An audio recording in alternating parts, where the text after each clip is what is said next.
Well, all right. I don't know if this thing is working or not.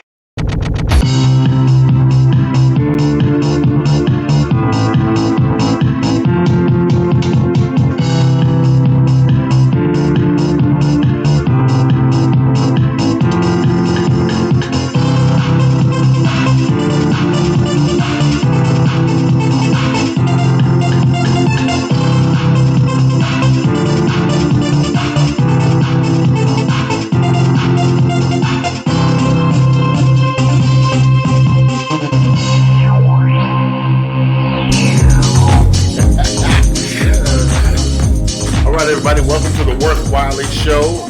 I'm Ferron Wiley, and this is my co-host, Jayla, Sylvester. All right, we're glad to be here with you today, and we have a great show for you today.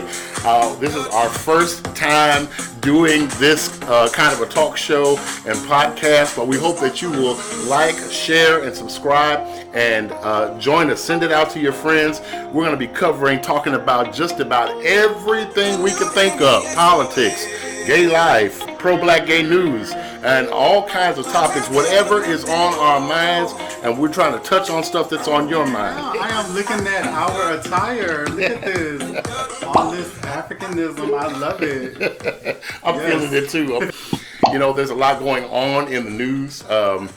It seems like Donald Trump just went off the bandwagon here today and started this war with Iran. He has been going in, and but at the same time trying to tune it out, because I try to live life on a positive note, but it is one of the most difficult things to do. I hear people say all the time, "Oh, you got to focus on what you." What you do have. Be grateful for what you have and not focus so much on what you don't have. But in everyday practicality, that can be very difficult to really just focus your mind on the positive. What kind of things do you do to just focus on the positive? For me, just focus. I can't say that I only focus on the positive. I think that when we do that, we disregard people's true feelings and how they are processing and dealing with stuff. Mm-hmm. So for sometimes we just have to acknowledge that, things are really messed up right now. Mm. And to be able to sit in that and let that be okay. That, I feel afraid, or I feel angry, or I feel hurt, or I feel sad or depressed. Mm-hmm. Oftentimes when we run into people with these type of emotions, we try to tell them, no, you should feel better. You should be okay. But it's like, I don't feel that way. Right, and so right. Then we tell people, well, fake it till you make it. Yeah. Sometimes that works. A lot of times that don't, because we'll sweep things under the rug and people don't get the help that they really need. Yeah, I woke up today and I did make some conscious decisions. I posted on my Facebook story, and I just said, it's a good day to be 51. It's a good day to be black. It's a good day to be gay. Even though I've got some aches and pains in my body and even in my emotions, we only have so many days to keep waking up. And I had just decided to stop being unhappy. Now that sounds good, but I tell you what, by the time I got driving down the road and got to where I was going, I was still plagued with negative thoughts. Mm-hmm. And I was thinking right back into my routine. It was like, ugh, I'm just tired of doing this, tired of doing that, tired of things being the way they are. And to make the shift, it's not just something that you can turn on and off. You have to constantly do it. You have to constantly mm-hmm. remind yourself that you're okay, that life may not be what you want it to be. This idea of happiness being a state of mind, mm-hmm. And the ability that we have to change our minds, or change, or at least our perception of things. When people just say happiness is a choice. I'm still trying to figure that out. I really am. I'm just being honest.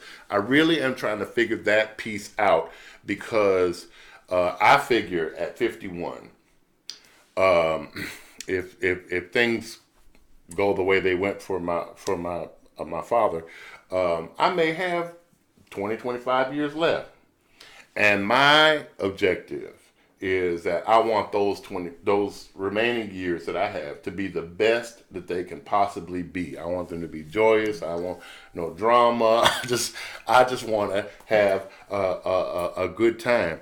And so, for those that are younger than me, they seem like to not have a care in the world, or that may be my misconception. I don't know. Maybe you could tell me, since you're younger than me. I don't know. I don't know if that's a misconception or not. Are y'all worried about anything? Definitely. I think there's this shift that happens when you turn 30. So in my 20s, I did not worry about pretty much anything. But I say that because I was in the middle of my career already. So I was doing well in my career. I was making good money. I had my own place. I had my own car. I had access to do all the things that I wanted to do. So I didn't have many worries.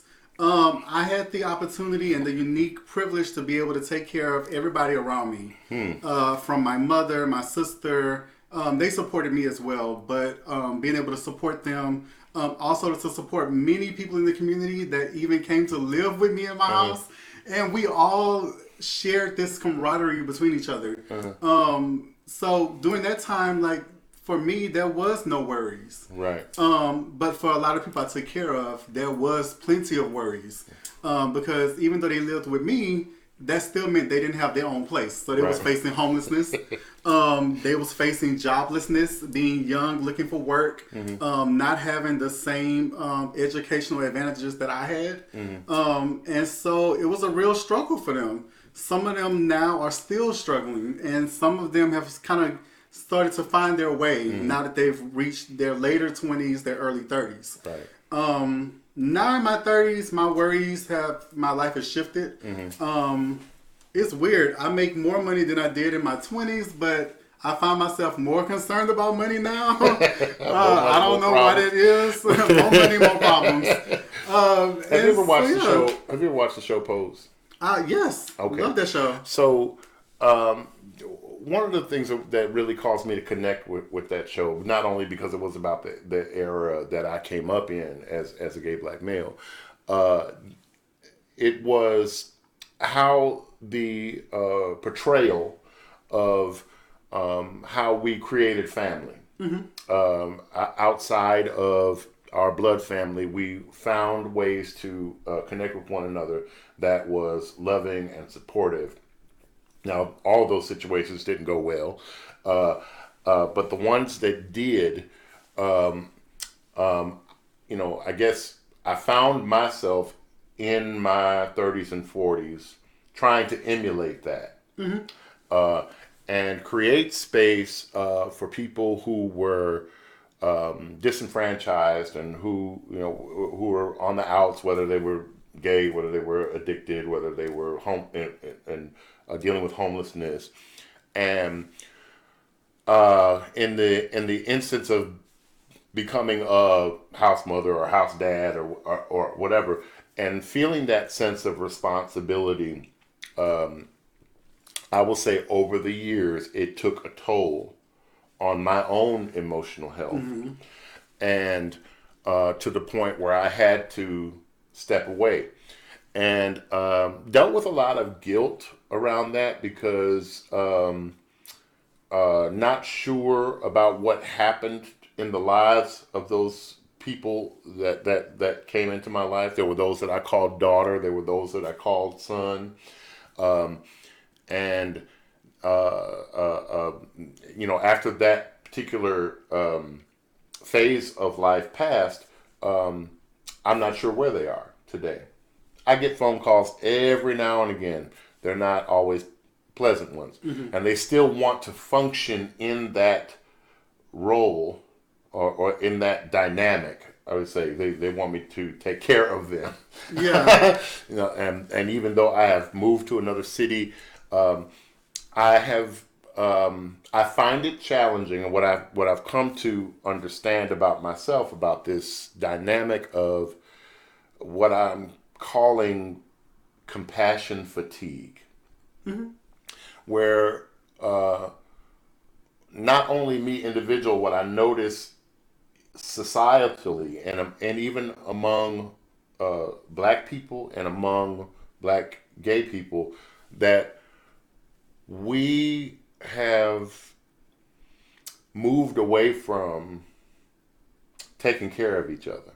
In my opinion, we have moved away from seeing about each other. Somebody gave me the example one time of, how we used to have the magazine covers that went from Universe to World to Nation down to Us magazine, and then all the way down to Me. And that our focus has become, I got to take care of me. And this idea that, okay, well, if I can't take care of me, I can't take care of anybody else. But there are a number of people in our community, and I speak of Black, LGBTQ, that we took care of each other even in the midst of our own deficiencies and pain and out of our lack.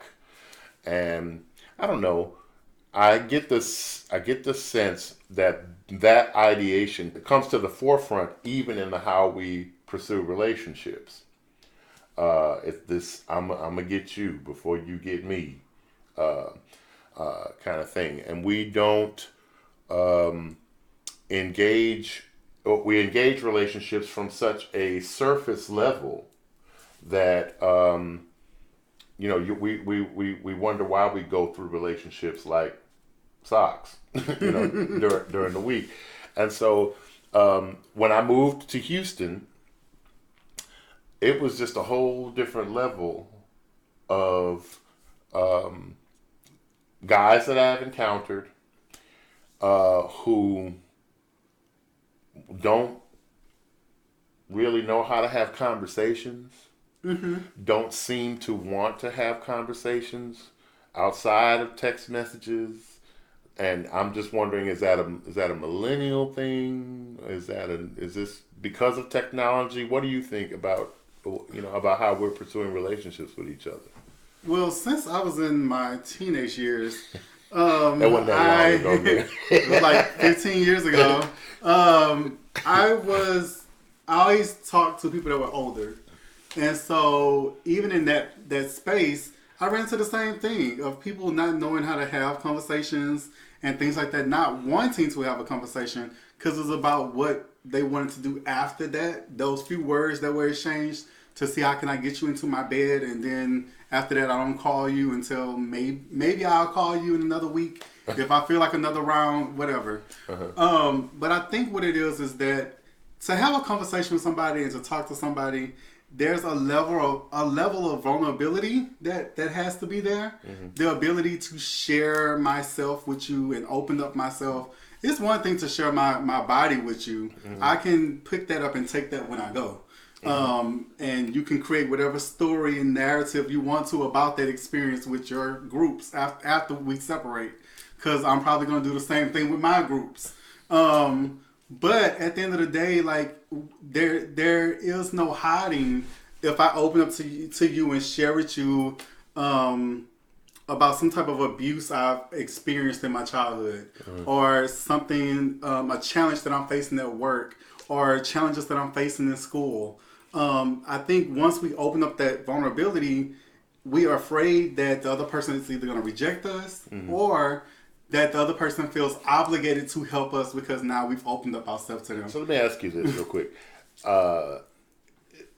There was a time when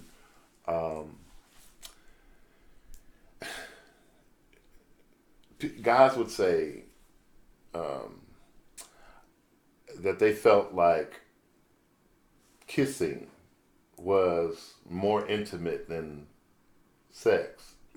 And that, I can, we could throw down, but I ain't kissing him or whatever because I'm not feeling that. It was like this idea that we're really trying to reserve some part of ourselves that was sacred.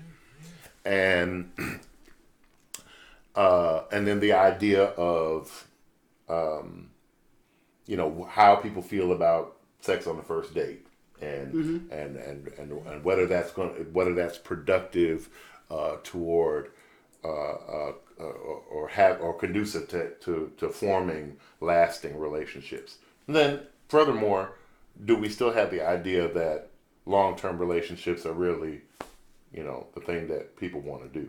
Well, I think with younger people,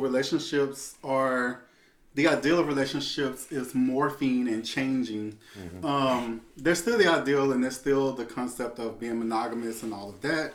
But what I've seen in other cultures, and now that we're progressing as a community, we're starting to challenge all of the constructs of what makes our community. And a part of that is even open up the ideal of being polyamorous or having open relationships. And that's a challenge when we're dealing with communities where people are not either emotionally stable or mentally stable to deal with those type of situations. Right. And regardless of how people feel about the subject, at the end of the day, some people are in open relationships and don't even know it because their partner is very open and they may not be. So it's that leads to, that leads back to what we were saying. Are we communicating? Right. Is that communication happening? And I think what happens is when we get into relationships, we try to own our partner. There becomes this almost like they are a slave to me, to my emotions and all of my good and everything for me, and I'm a slave to them, and we're going to be 50-50 and we're going to come together and make a whole. I don't want a partner coming in at 50%. Come to me with 100%. Well, all right. It's things like that. And so we have to get to that place of where we're coming whole into these relationships and able to have those kind of conversations about what do we want our relationship to look like? What's going to work for us? Because what worked for us may not have been what worked for me and my last partner that I was with, or our parents, or what worked whatever, with them may not work with you. And I think that brings up a good point. Is that so many of us? I think we have adopted the idea of monogamy as being what we should do, because the only examples that we may have had was our parents, or or at least my parents. They were together for 50 years before.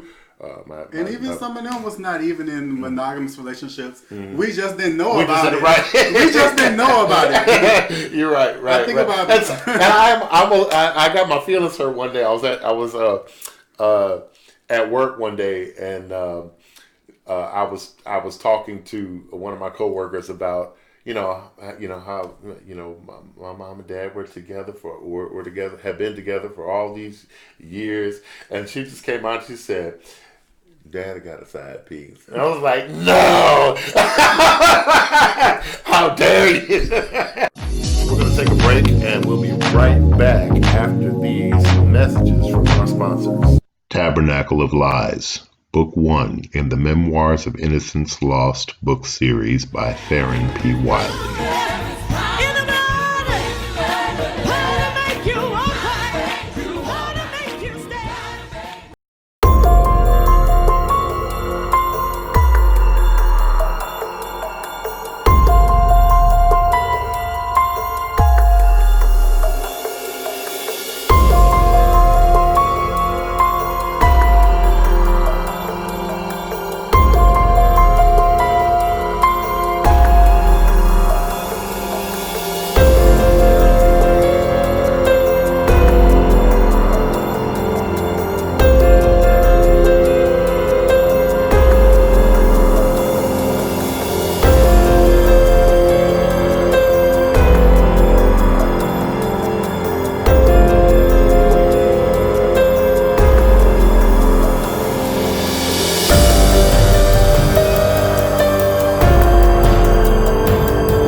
Working my way out of homelessness, instead of selling my food stamps for half the cash value, I went to the dollar store and purchased a pack of 9 cookies for $1. I repackaged them in sandwich bags with a label that I designed and printed at the library. I resold those cookies for $3 for $1. I tripled what I spent. I repeated that process weekly, and with that money, I purchased my first cell phone, which gave me internet access to find work and eventually housing. I'm wondering if black people who received this government allotment used the same formula in other ways. Could they take back their independence and subsequently the economic control of their communities, putting the corner stores that bleed black communities dry out of business? Perhaps a topic for our upcoming show. The ideal of taking money and being able to grow that money. I love the swag of black people. I love the soul of black people because our creativity and our ability to take something and remix it and make it into something new and spectacular is amazing. It astounds me, and that's definitely one of the things I love about being black. And so in that, we call that flipping, like the ability to flip this money. I'm going to take what I got and I'm going to create some kind of way. I'm going to take this and triple it or double it or quadruple it. I'm going to find a way. Whether that means that I've seen people that they throw, they used to call them rent parties. Now they just have card parties. I'm going to cook the food and I'll provide the tables and the space and the music. And we're going to come and play cards and y'all going to gamble. And every other game, so much money comes off of the board that goes to the house. Right. And everybody pays for, like, they contribute money because I'm buying the food for this event and I'm cooking. And we come together and we have a good time. But ultimately the ideal is like we're trying to take care of this person because either rent is due, the light bill is due, they need gas, some kind of way to help them. My family comes from the country. They're from Louisiana, backwoods, all of that. And so there was this ideal amongst them when one family had a hog, they killed this hog. And the entire community comes together for this event where we are going to get together and we're going to eat and enjoy and have a big old party. And what's left over goes to different people in the community that need it. And so even now that system has stuck with me, just the way of how we take care of one another and how we take what I have. I may have a surplus of this and I'm able to supply this, but whatever you have a surplus of, you may be able to help me with that.